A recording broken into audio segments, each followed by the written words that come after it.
ازيكم يا شباب، انا مش مهندسة سارة عثمان وانا معاكم علشان نكمل البيسكس بتاعت how to build a site. طيب تعالوا مع بعض نشوف ايه الخطوة التانية. في البداية احنا هنبدأ ان احنا نغير اسم البيج بتاعتنا لحاجة تانية، اعمل لها رينيم. يعني ازاي اعمل لها رينيم؟ تعالوا نشوف. بدوس يعني كليك يمين على البيج نفسها واعمل لها رينيم. طب هخليها ايه؟ هخليها حاجة اسمها index. تمام. ليه؟ علشان بتكون ظاهرة احسن، وهنعرف ده كله كويس في السيرش انجن اوبتمايزيشن. دي مهمة قوي في البحث، علشان يطلع في البحث ويبقى الكمبيوتر او السايت، يعني السايتس واحنا بنبحث يقدر يبقى ما بيجي يعمل سيرش، يعني بتبقى اسهل في ان اظهر الويب سايت بتاعي، واحسن بكتير. تمام. وكمان ابسط بصراحة، يعني بيبقى كمان ابسط بالنسبة لحركة السيرش او حركة البحث.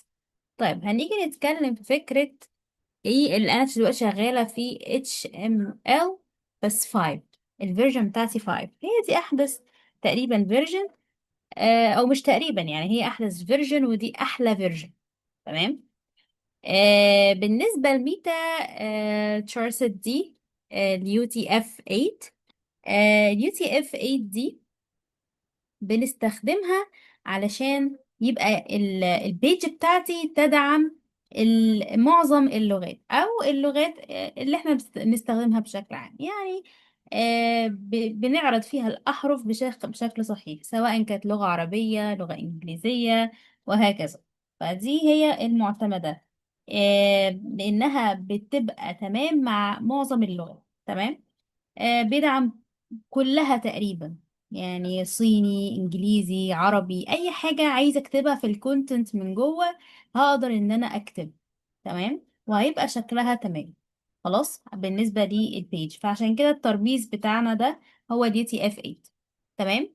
طيب انا عايز مثلا اغير الفيرجن بتاعة ال HTML، وانا بفضلش ده خالص. هنيجي من جنب ال HTML كده وهنكتب الفيرجن اللي احنا حابين ان احنا نستعمله. بنقدر طبعا نبحث عن الكود بتاع كل فيرجن احنا محتاجينه، وهكذا. طيب ايه الخطوة التانية اللي احنا محتاجين نتناقش فيها النهاردة؟ هي فكرة الهيدنج. ازاي اقدر اعمل هيدنج باشكال مختلفة؟ طيب نيجي نتكلم عن البارت دي.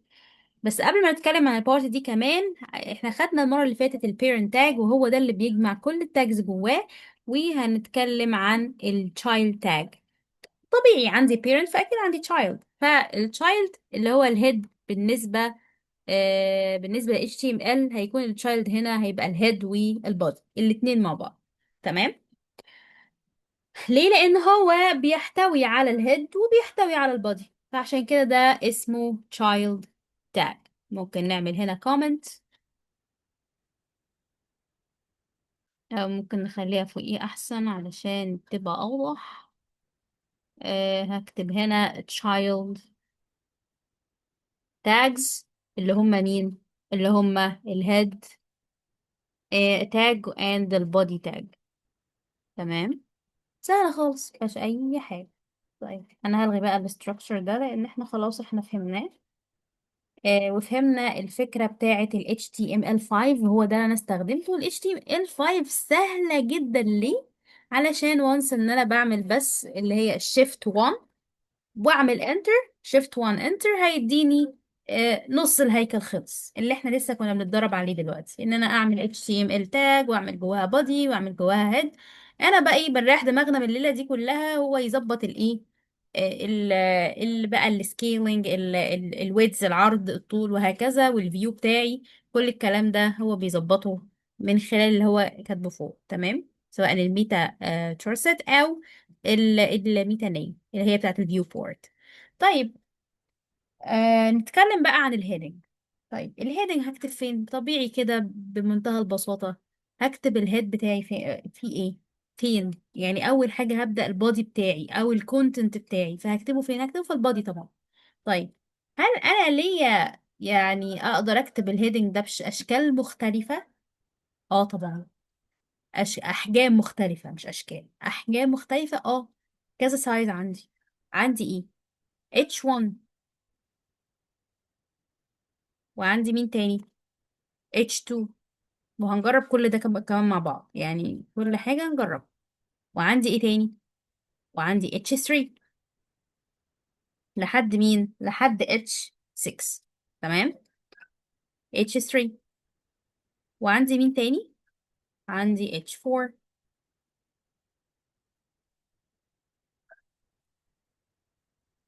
H5. و H6.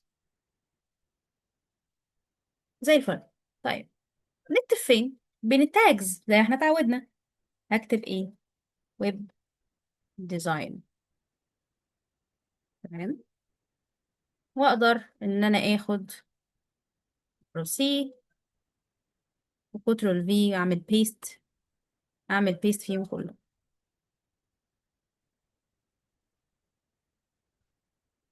تمام. هنشوفهم دلوقتي باحجامهم كلها. زي، نيجي نشوف بقى. طب بنشوف ازاي؟ مش فاهمة يعني ازاي انا اقدر اشوف دلوقتي كل الاحجام دي. طبعا في كود بن ده، موقع معروف جدا بنقدر نجرب عليه ويظهر لنا الريزلت يعني في نفس اللحظة. او بعمل جو لايف. هنا عملنا جو لايف. هنا ويب ديزاين او H1 ادتني اكبر حجم. طيب ال H2 يعني اقل منه شوية. 3 كذلك. 4. 5. نفس الفكرة، بس كل ده ستيل ايه؟ احجام للهيد. تمام، الهيدنج بتاعي. طيب نشوف سايت تاني. يلا بينا. ايه السايت التاني اللي ممكن نشوفه؟ نعمل ريستورينج كده.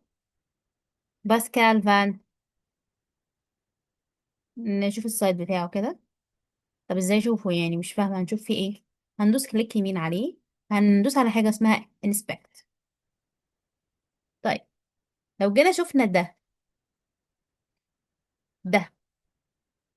ده معمول بأي حاجة أو بأي بارت. أهو عندي الهيد. تمام. تمام. وعندي ايه بعد الهيد؟ هبدأ ان انا ادخل على، عايزة ال HTML بتاعي. طيب، في ال HTML هنا عندي الهيد. هنلمها اهو. البودي. جوه البودي في ايه؟ في البودي في ديفات. هناخدها في الليتر يعني. تمام.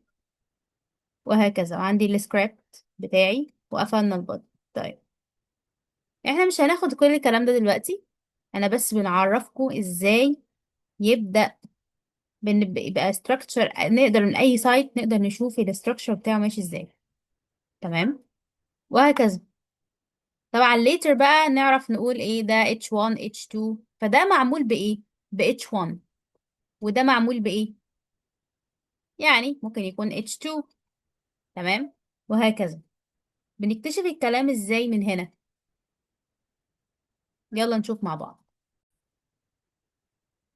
طيب، هنا يبقى انا بجيبها ازاي؟ بدوس كده عليها، بعمل لها مارك. وبعدين او كليك يمين يعني، وادوس انسبكت. اروح طالع لي فين اس البارت بتاعتها او اتكتبت ازاي. هنا عمل ايه؟ H1. هنا كتبها بايه؟ ب H1. اكبر حاجه، لان هو بورتفوليو للشخص، فعشان كده لازم يكتب في الاول ايه؟ هيدنج محترم يبين هو مين واسمه وهكذا. طب عايزين نعرف دي H1 ولا H2. ها؟ دي طلعت باراجراف. هنا استخدم فيها باراجراف. تمام. هي دي الفكره. تمام. سهله خالص. طب نيجي نشوف هنا.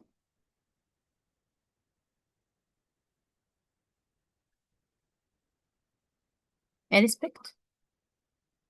هنا ايه؟ استخدم H2. اوكي. وهنا